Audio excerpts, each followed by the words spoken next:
औज़ु बिल्लाहि मिनश्शैतानिर्रजीम बिस्मिल्लाहिर्रहमानिर्रहीम।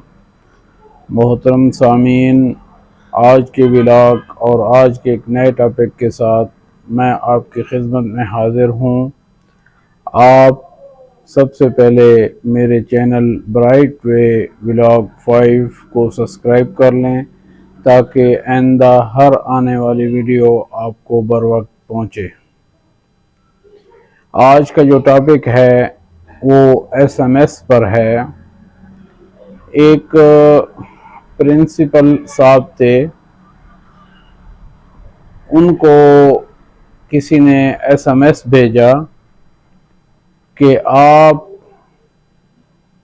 के स्कूल का रिज़ल्ट आज है या नहीं। अगर आज आपके स्कूल का रिज़ल्ट है तो फिर आपने बताया क्यों नहीं। ये एसएमएस था, उर्दू में था।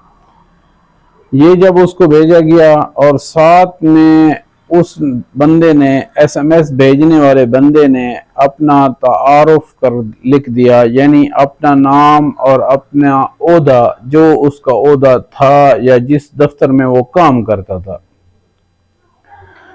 तो 15 मिनट के बाद प्रिंसिपल साहब ने उसको फ़ोन किया। ये नहीं बताया कि आपका रिज़ल्ट फ़लाँ दिन है या इस तारीख को, या कोई भी ऐसी कोई बात नहीं की। कहने का मतलब ये है कि प्रिंसिपल साहब ने कोई ऐसी बात ही नहीं की। प्रिंसिपल साहब ने उस साहब को फ़ोन किया कि आप अपने बच्चे को हमारे स्कूल से ले जाएं। सवाल क्या हुआ और जवाब क्या आया। प्रिंसिपलों के अगर इस तरह के माइंड हों या इस तरह की सोच हो या इस तरह की वो नज़रिया रखते हों तो क्या वो किसी की औलाद की तरबियत कर सकते हैं? मेरा ये सवाल आपसे है, आप कमेंट्स में बताएं। मैं कुरान पर हल्फ रख कर कहता हूं कि सवाल यही था। अगर उसके पीछे कोई और मकासद थे या कोई और ढकी छुपी बात थी तो वो मैं नहीं जानता हूं। जो मैं जानता हूं मैं आपको वो बयान कर रहा हूं। इसके अलावा कोई अगर बात है या कोई मामला है तो वो मैं नहीं जानता हूं। मैं उस बात को कर रहा हूं जो मेरे सामने हुई है या मैंने सुनी है या देखी है। और प्रिंसिपल साहब और वो बंदा जो एसएमएस कर रहा है वो आपस में दोस्त भी थे, आपस में अच्छा एक ताल्लुक भी था, गपशप भी थी। शाम के टाइम, असर के टाइम ये अक्सर निकल जाते थे, घूमने फिरने भी इकट्ठे जाते थे। तो बीच में कौन सी ऐसी बात थी जो उसको ले डूबी? मिसाल के तौर पर अगर ओहदा उसने अपना अगर बताया है तो ओहदा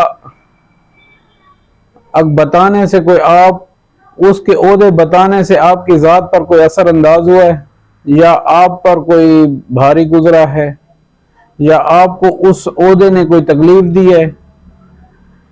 क्योंकि आम तौर पर यह देखा जाता है या देखा गया है कि जब किसी दो दोस्त होते हैं तो वो एक दूसरे को छेड़खानी हल्की सी करते रहते हैं। तो अगर उसने छेड़खानी की नियत से भी ओहदा लिखा हो तो तुम्हारी तो एक दोस्ती थी, तुम्हारा तो एक ताल्लुक था, फिर आग बगोला होने की क्या वजह थी? इस बात के पीछे क्या कहानी है वो मैं नहीं जानता हूं। जो मेरे सामने हुआ है वो यही है। जब बाद में बातें आई, कुछ इधर से कुछ उधर से, लोगों को जरी बात है, उसके बाद लोग आपस में बातें शुरू करते हैं तो बाद में वही खोदा पहाड़ निकला चूहा वाली बात है। तो उसने कहा कि ये मुझे अपने ओहदे बताता है। भाईजान, अगर आपको उसने अपना ओहदा बताया है तो ओहदा बताने से आपकी ज़ात पर कोई असर हुआ है या आपकी ज़ात को कोई नुकसान हुआ है? अगर आपकी ज़ात को नुकसान हुआ है या आपकी किसी चीज को नुकसान हुआ है उसके ओहदा बताने से, तो फिर आप बताएं कि मेरे ये नुकसान हुआ है। अच्छा, उस बंदे को जब मैसेज मिला तो उसने शेख यूसुफ अड्डे का इंतखाब किया। डेरा इस्माइल खान में है शेख यूसुफ अड्डा।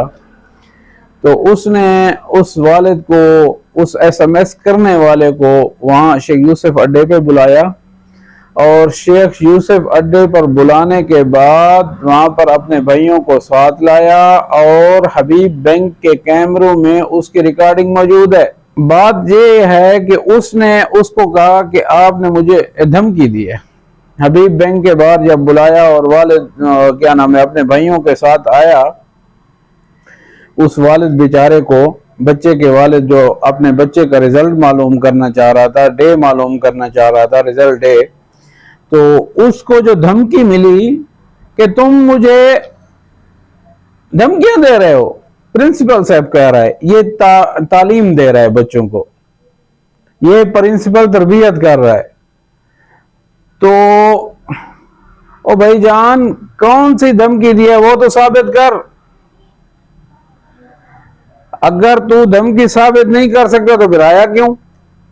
कौन सी ऐसी बात है? ये तो समझ से बाहर है कि ये खाली इस मैसेज पे तू आया है। इसके अलावा कौन सा लावा आपके पीछे पक रहा था जो फट गया है?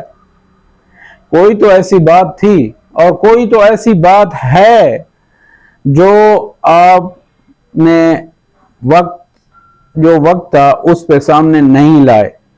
फिर ये कह रहा था कि ये फलां के साथ लड़ा, ये फलां के साथ लड़ा, इसने फलां जगह पे लड़ाई की। ओ भाईजान, उसने पूरे पाकिस्तान के साथ लड़ाई की हो, उसने पूरे पाकिस्तान को मारा हो, आपकी जात पर उसने कौन सा हमला किया जो आप उठकर आ गए? मैं ये पूछता हूं कि उसने आपकी जात को कौन सा नुकसान पहुंचाया कि आप एक SMS के ऊपर तशरीफ लाए और आपने ऐसी बात की? आपने कहा मुझे धमकी देता है, वो धमकी कौन सी है वो सामने ले आओ। अगर आपके पास ऐसी कोई वजह नहीं थी या कोई ऐसी बात नहीं थी तो आप फिर आए क्यों? आपने उसकी इज्जत को क्यों खराब किया? ये बहुत से सवालात छोड़ गया है वो। उसको सोचना चाहिए कि मैं किसी धमकी के बदले में जब जा रहा हूं तो मुझे पास सबूत होना चाहिए, मेरे पास प्रूफ होना चाहिए। वो अगर अपने मोबाइल को इस तरह लहरा देता कि ये मुझे धमकी आई है तो मैं भी मान जाता कि वाकई इसने आपको धमकी दी है, फिर मैं भी आपके साथ होता। उस वालिद बेचारे ने सिर्फ इतना पूछा है कि आज क्या आपके आज क्या आपके स्कूल का रिजल्ट है? अगर है तो फिर आपने बताया क्यों नहीं?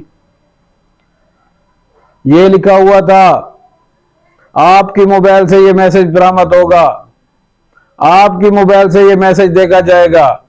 वालिद की मोबाइल से मैं कभी नहीं देखूंगा, क्योंकि मैसेज आपको भेजा है उसने, और आप मुझे दिखाएंगे, मैसेज दिखाएंगे, और उसके बाद फैसला होगा।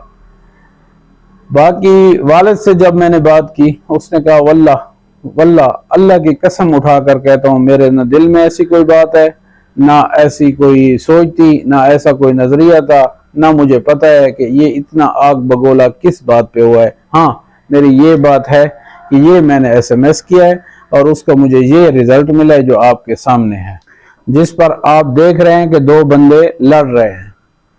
तो ये तो कोई ऐसी बात नहीं थी, ये तो ऐसा कोई मामला नहीं था कि दो बंदे आपस में लड़ पड़े। तो बात कुछ और थी।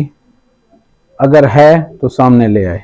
तो उसने मेरे साथ किया, या अल्लाह तू जान और तेरा बंदा जाने, ना मेरे पास वक्त है कि मैं इसको जवाब दूं, और ना ही मेरे पास कोई और ताकत है कि मैं इसका मुकाबला करूं। तो उसने अल्लाह तबारक व तआला की बारगाह में ये इल्तिजा कर दी। अब देखना ये है कि ये फैसला कब आता है और कैसे आता है। अल्लाह के हुक्म से ये फैसला आएगा, और ज़रूर आएगा। और जिस दिन आएगा इंशाअल्लाह पता चल जाएगा। क्यों हक हक होता है, बातिन बातिन होता है, तो इंशाअल्लाह ये पता चल जाएगा। आज का टॉपिक और आज का व्लॉग बस इतने तक ही। इंशाअल्लाह नेक्स्ट वीडियो जल्द देंगे और एक अच्छी वीडियो के साथ हाजिर होंगे और एक अच्छे मामले के साथ हाजिर होंगे। अब मैं ये जो बंदे की लड़ाई हुई है प्रिंसिपल और उनके आपस में जो झगड़ा हुआ है, इनके लिए दुआ करता हूँ अल्लाह ताला उस प्रिंसिपल को हिदायत नसीब फरमाए, इस बंदे को भी हिदायत नसीब करे जिसने ये मैसेज भेजा है और साथ में अपना ओहदा लिखा है। ये ओहदा उसकी चिढ़ बन गया है। अब तो मैं कहूँगा कि कोई अपना ओहदा अपने साथ ना बताए, क्योंकि वो ओहदा उसके जानने वालों के लिए चिढ़ होता है, उसके लिए परेशानी का बायस बनता है।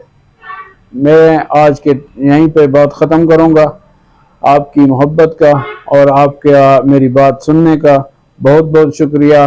वस्सलाम।